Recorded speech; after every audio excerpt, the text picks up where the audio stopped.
Hello, today it's time to go digital with the Caddx Gofilm 20 and the Walksnail Goggles L.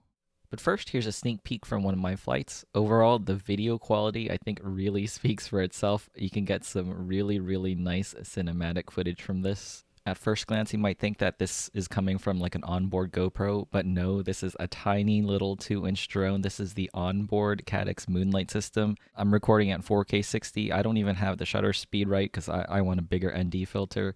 The fact that I can get shots like this, I'm really impressed. Anyways, back to the unboxing.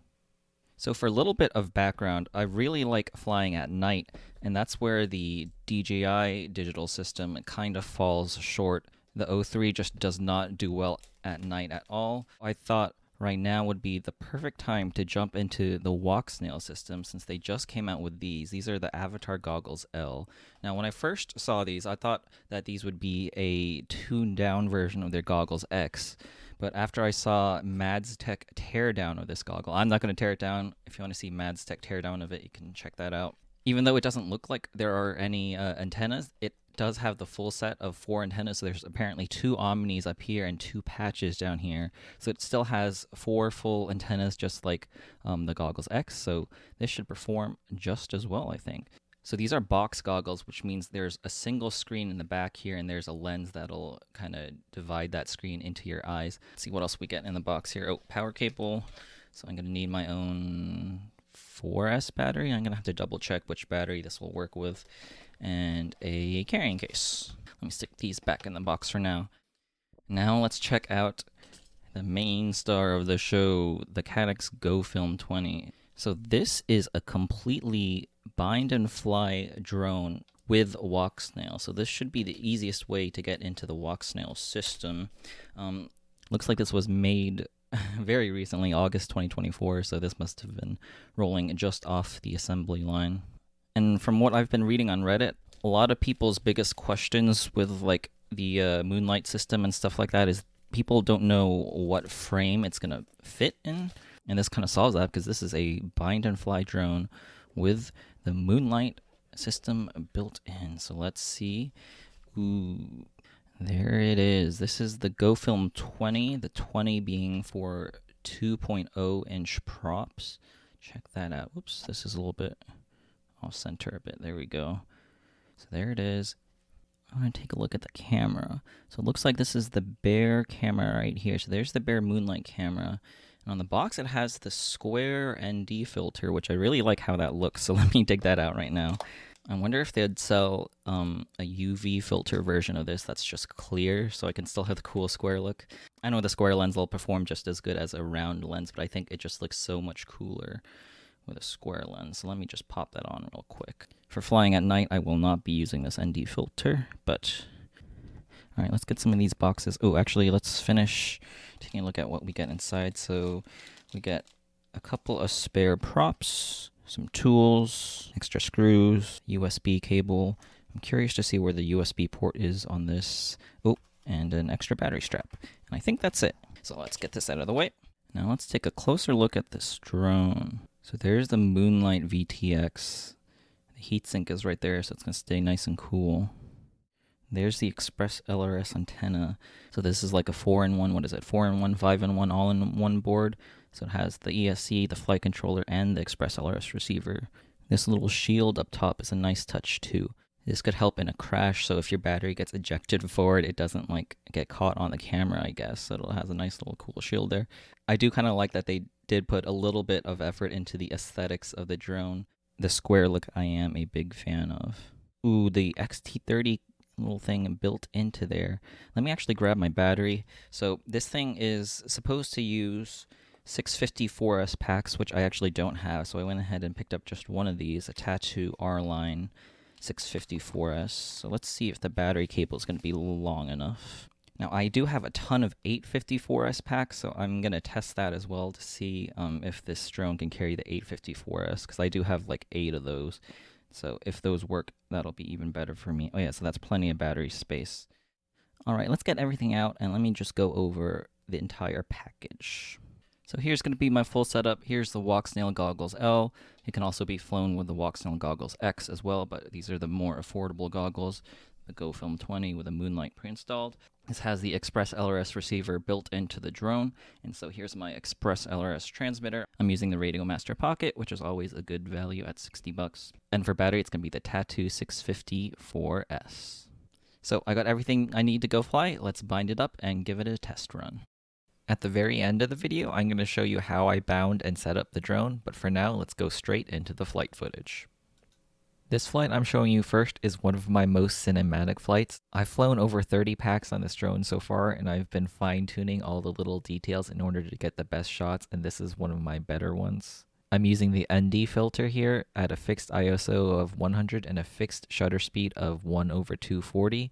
I really want to get the ND16 filter so I can do a proper longer shutter speed of 1/120, but still I'm really impressed with the amount of motion blur. So especially in shots over like the grass pathways and stuff, you should be able to see a lot of really nice motion blur. If not, make sure on your YouTube settings you're watching this in 4K even if you don't have a 4K device, because that'll make sure you're going to get the best bit rate. The Moonlight records at 150 megabits a second, similar to the DJI O3, and so while it looks really good in person, sometimes YouTube likes to cut down the bitrate to save costs, so I'm hoping that YouTube will show you the video footage properly.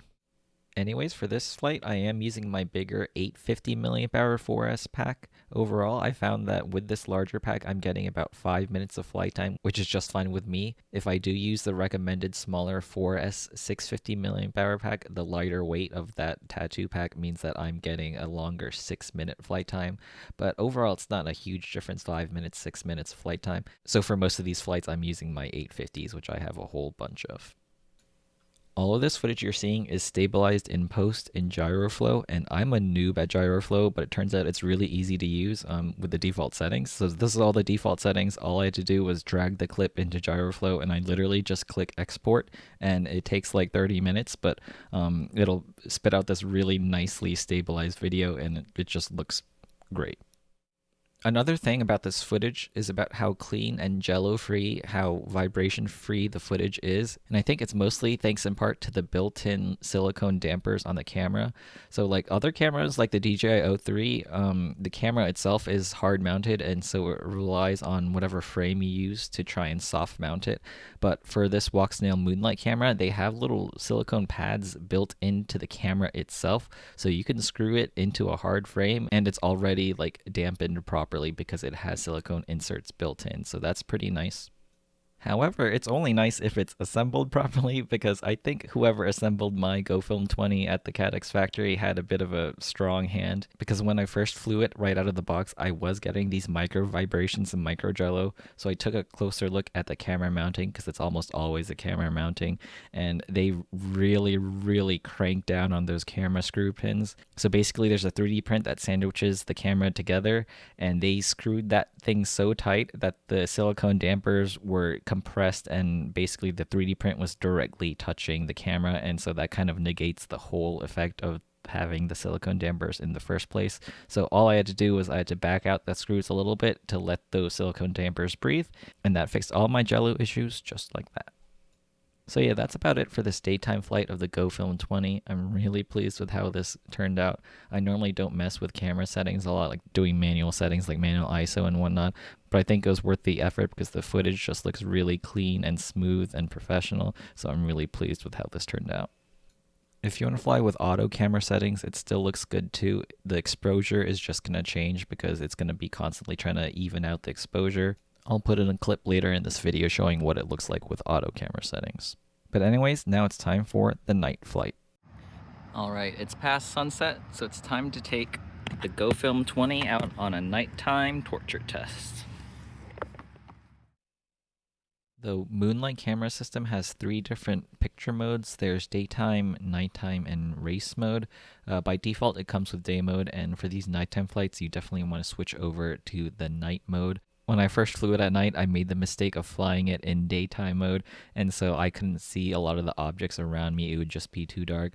And so by putting it in nighttime mode, it'll prioritize like highlighting the dark areas more, so you'll be able to see the various objects around you no matter what the lighting conditions are. Also, my overall camera picture settings are also on auto mode. I didn't want to fly in fixed exposure because this is a really challenging environment because you're going to have some really dark areas, you're going to have some really bright areas with like the buildings and all the cars in the background. So I wanted to fly in auto mode so that no matter what the lighting conditions are, I should be able to see the terrain, the trees, and the ground around me.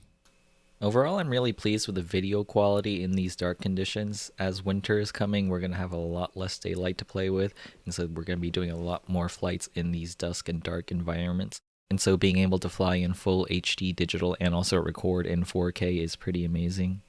Now, the footage isn't going to be like movie quality level footage. You're not going to use this in a professional sense. We're really just limited by the small size of the sensors in these tiny little cameras that they're not going to be able to capture a lot of light in the darkness without having some grainy look to it. But overall, for just flying around and showing off, I think it's plenty clear enough. Next, let's fast forward about 20 minutes and then we can see how this camera performs when there's really not a whole lot of ambient light to go around. Even with this limited light available to the camera, it's doing a pretty good job at boosting the values up and making it so that we can still fly at night. That is at the expense of making it look a lot more grainy. So you can see there's a lot of kind of like a film grain effect on the whole thing. That's because it's boosting up the sensitivity so high, it's introducing a lot more noise into the footage. But the most important thing is that it's still boosting the light levels high enough that it's still very much flyable without crashing into objects. You can see here that I'm trying some slow cinematic shots of the townhouses, and you wouldn't believe this is coming from an FPV drone. It looks like it's coming from a camera drone. That's how smooth the footage is. I also forgot to mention that for this flight, I'm recording it at 1080p 60 instead of 4K 60. I was wondering if recording at the lower resolution would increase its sensitivity at night and result in less graininess, but it turns out I think it's just about the same amount of graininess as in 4K, so in the future I'm going to be doing all of my flights all in 4K. If any of you have any suggestions for the best camera settings for the Moonlight system, please let me know since I'm still pretty new to the Moonlight system and I'd appreciate any tips and tricks. Anyways, overall, I'm really pleased with the low light capabilities of the system because it's finally nice to be able to both fly and record in, full digital HD at night. And with that, let's go back to the bench for my final thoughts on the Caddx Gofilm 20 and the Goggles L. Alright, I'm over 30 flights in with the Gofilm 20 and the Goggles L, so I thought I'd share some more detailed feedback on how I like it. So first of all, starting with the goggles, my eyes thank me because these goggles work with my head and face shape and eye layout, I guess, really well. The field of view is wide, and most importantly, the entire display screen in the view, when I put the goggles on, it's completely in focus. From corner to corner, even at the very edges, it's all sharp and in focus. That is in contrast to what I've been using with the DJI 03. So here are my DJI goggles too, and while these goggles fit me physically very well, the issue is with the screen and the display. First of all, I do have 20/20 vision. I don't use any kind of eye correction, but for these DJI goggles too, I have to set both of these lenses to -2 on the diopter in order for the middle to be in focus, which first of all I think is really strange. When I first got these goggles, I thought there was something broken or wrong with them because I had set these to 0 and the screen was completely blurry and not in focus. But no, it turns out I have to set it to -2 and then the center of the screen is in focus. But then the issue is that the corners of the screen on the DJI goggles is blurry for me. So only the center's in focus, the corners are blurry. And I think that's because the optics are hard to manufacture for everyone's, like everyone has a slightly different face shape, eye distance, and distance from like between where your head sits and where your eyeball is gonna like focus the image on. And because these goggles, they've made them so compact, so like the little micro LED is right here, the lens is right here, and your eye is right here. That's a very small area, and so it has a very small sweet spot to see the entire screen in focus. And unfortunately, my face, layout of my eyes and whatnot does not fall into that sweet spot. And so forever with these goggles, the edges are going to be blurry. So I'm a little bit disappointed by the DJI goggles. But moving back to the Goggles L, the advantage of having a box goggles is that the screen is here, the lens is here, and so you have a much bigger area of room to work with the optics, and so that makes it a lot easier to design the optics to work with a wide range of face types, because the sweet spot of where the lens is in focus is absolutely huge. So I'm glad to say that the entire screen when I'm using this is entirely in focus, so that is a non-issue for me with these goggles. And even though that these are physically larger than the DJI goggles 2, I would say, practically speaking, it's still just as compact and portable. As I shown you earlier, when I'm flying, I use this little plastic foam line case to carry my entire kit with me. I can fit the drone, the goggles, and my Radio Master Pocket radio. So it really is a nice little portable solution because I can have my entire drone set up in a single case. And so this like 2 inches of extra goggle length is a no big deal. Another misconception I had going in with these goggles is I thought these would be very front heavy, like my old Eachine EV800D goggles. And it turns out like those old analog box goggles, since they put the battery at the front of the goggle, that's what makes them so front heavy and kind of uncomfortable to wear because it always feels like the goggles are falling off your face. But since these Walksnail goggles, they have an external battery, so you plug in the battery here and you stick the battery in your pocket or whatever. That means that these goggles are actually pretty light, and so you don't really feel the extra weight in the front of these goggles at all because there's no battery in the front. So comfort wise, physically, this thing also works very well and much better than what you might expect a normal box goggle to be. And on that note, I think the biggest downside for these goggles is actually the location of the battery port, because for some reason they decided to put the battery barrel connector at the very bottom down here. The issue with having the cable directly pointed at the bottom like this is that it makes it relatively easy for you to accidentally pull the cable out.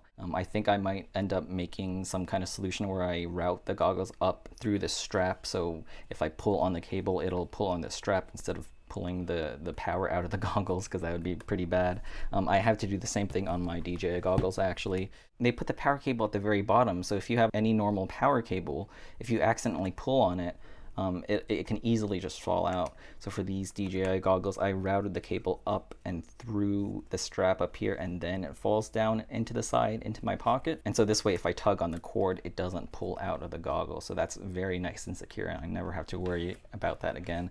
So I'm gonna have to do the same thing with the goggles L. Okay, but that's enough for the goggles. Let's move on to the drone itself. Overall, I was curious about the power, having a huge 4S battery on a tiny 2-inch drone, and it turns out that is the way to go because I always felt like I had plenty of power. I was always 100% confident in flying this thing. That's why I was confident enough to fly over the lake with this, because I knew that even if there was like a big wind gust or whatever, that this quad would have enough punch. It wouldn't dip down, it would have enough punch to get out of there easily. So yeah, a 4S system on a 2-inch drone, that's a thumbs up from me. Always happy with that amount of power. Also, I didn't realize how convenient the little built-in XT60 holder is. Like, I'm not sure, this is the first time I've seen a drone with an XT30 that is like hard mounted into the frame. I've only seen that with XT60 and XT90s. I didn't realize they made that with XT30s as well. And I think this should be more of a thing. It's definitely a nice premium feature that you don't have to deal with wires flying around everywhere. I can't comment too much about the durability of this because I never really crashed it, thankfully, because if I did crash it, this would probably be at the bottom of the pond. I guess sometimes I'm not the best lander when I come in for landings. So for landing feet, this thing has just little plastic nubs. You can see these 4 little plastic nubs, and so you can see this this front one has taken a few scratches there, but overall nothing is broken. Realistically speaking, you're not really supposed to be freestyling, bando bashing these things anyways. This is a Cinewhoop for cinematic footage, so overall I'm pretty pleased with how this thing has held up so far. The only real quirk about this drone was the jello that I was getting right out of the box, and it turns out that was from a factory assembly issue. And here I just wanted to put in a clip of what the jello looks like. It's really subtle. It's not bad, but if you look out into the distance at the buildings, you'll notice that overall the background just kind of looks like it's vibrating. It's kind of shaking a bit. It doesn't look stable. The jello isn't bad here, but it's still definitely noticeable when you see it. And so if you do see this, don't do like a band-aid fix, like don't put the ND filter on to get rid of the jello. No, it's a hardware issue. It means that the camera is too tightly mounted, so the gyro is getting bad data. You need to fix the hardware issue first, and then you'll get clean jello-free footage. So the camera is soft mounted in a couple of ways. There's a 3D print that is attached with a couple screws over here, and it has arms that go over here and pinch the camera. And this little plastic or aluminum lens hood also pinches the camera as well. And the issue from the factory is that it uses 2 screws to pinch the camera in. Let's try and see if the camera will focus, but there's 1 screw there and 1 screw there.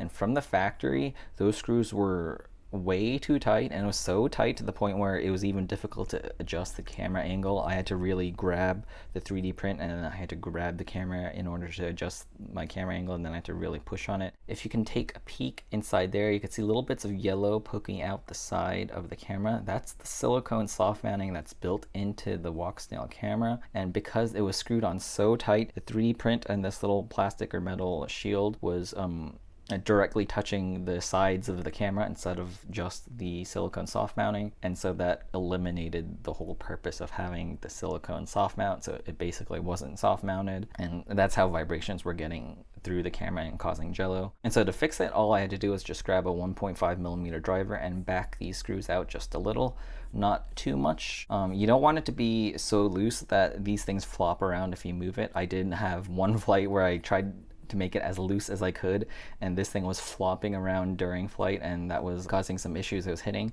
So you want it to be pretty loose, but not so loose that it'll move if you shake it around.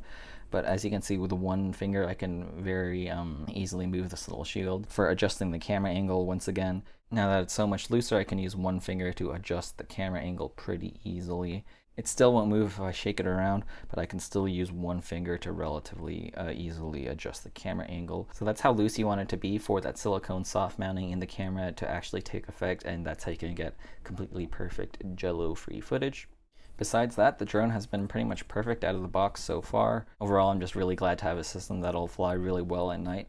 And also with this Walksnail digital system, they're always coming out with new video transmitter and camera systems for like specific applications. So this is their Moonlight system, which is their first one that can record in 4K, and it works really well. And I saw that they just recently released the Avatar GT system, which is a bigger system that has like something like 2 or 3 watts of output power. So that's designed for super long range digital flying. And so I really want to try that one out too. So yeah, those are my thoughts on the Gofilm 20 and the Walksnail Goggles L. If you like this video, if you haven't already subscribed, I'd really appreciate if you could subscribe to my YouTube channel. And that's it for this video. Stick around if you want to see how I set this drone up for the first time. But otherwise, see you later. Okay, to bind the goggles and the Moonlight kit together, the goggles didn't need a firmware upgrade. They were already on the latest version, but my Moonlight VTX needed to be upgraded to the 16.1.16 firmware, and you do that using an SD card. So you load the firmware onto the SD card, you put it into the Moonlight VTX, you plug in the data upgrade cable, and then you use the button on the VTX to put it into firmware upgrade mode, and just like that, the firmware is upgraded to the latest 16 version. As of me making this video, the latest 16.1.16 firmware isn't actually on their website. Instead, I had to go to Reddit and find a post with a sketchy link to the latest 16 firmware. Thankfully, in the end, it did work for me, but I don't know why they haven't updated their website yet. This latest 16 firmware is only for compatibility between the Moonlight and the Goggles L specifically, which is the exact combo I have, which is why I needed to upgrade to the 16 version. I think if you're using this with the Goggles X, you can just stay with the 15 version, which is what it ships with from the factory. We have our Walksnail digital system bound up. Now it's time to bind the Express LRS receiver. And actually, since this has been powered on for over a minute, you can see the LED is flashing red, which means the Express LRS receiver is already in Wi-Fi mode. So let me take my laptop here, and I'm going to connect right away to the Wi-Fi network. There we go. So I connected to the Express LRS receiver via Wi-Fi. So I just have to enter in my binding phrase, which is pineapple. And what version is it? 3.0? Good. And we just hit save and reboot. That was easy peasy. Let's turn this off. So the last thing to do is to configure this in Betaflight Configurator for all of my specific mode switches and whatnot. So let me get all set up here real quick. And there we go. Okay, and let's turn on my radio real quick. Welcome to hopefully. HTX. Switch warning. Disarmed. Let's go to the receiver tab, and hopefully this should be nice. Since I put in the bind phrase earlier, this receiver is all hooked up and it is showing in Betaflight Configurator. So all we have to do is go to our modes and set up our modes. Oh, it looks like by default they already have most of the modes set up. We have a beeper on aux3. I'm definitely not going to use that actually, so we're going to turn off the beeper. Horizon mode, I don't like using horizon mode. Arming is already on aux 1, Disarmed. so it would actually fly out of the box without having to hook it up to Betaflight Configurator. And angle mode Acro mode on. is on aux 2, which I already do as well, except for it's reversed for me, so I'm just gonna change it so it's on angle mode for me. So technically it seems like if you have your radio set up properly, you don't even need to hook it up to Betaflight Configurator in the first place. You just have to have ARM on aux 1 and your angle mode on aux 2, and it should be just fine. And that's it. I can't wait to fly this. So actually, I think what I'm gonna do is I'm just gonna try and do a quick hover test right on the bench right now.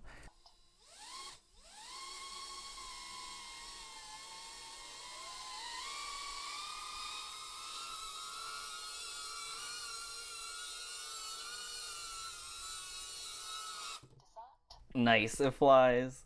This is so cool.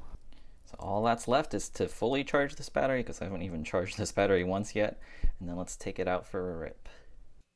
Well, that's it for this video. Again, thanks for watching, and I'm just going to leave you with a full unedited clip of one of my flights. No audio, no sound, just that's it. See ya.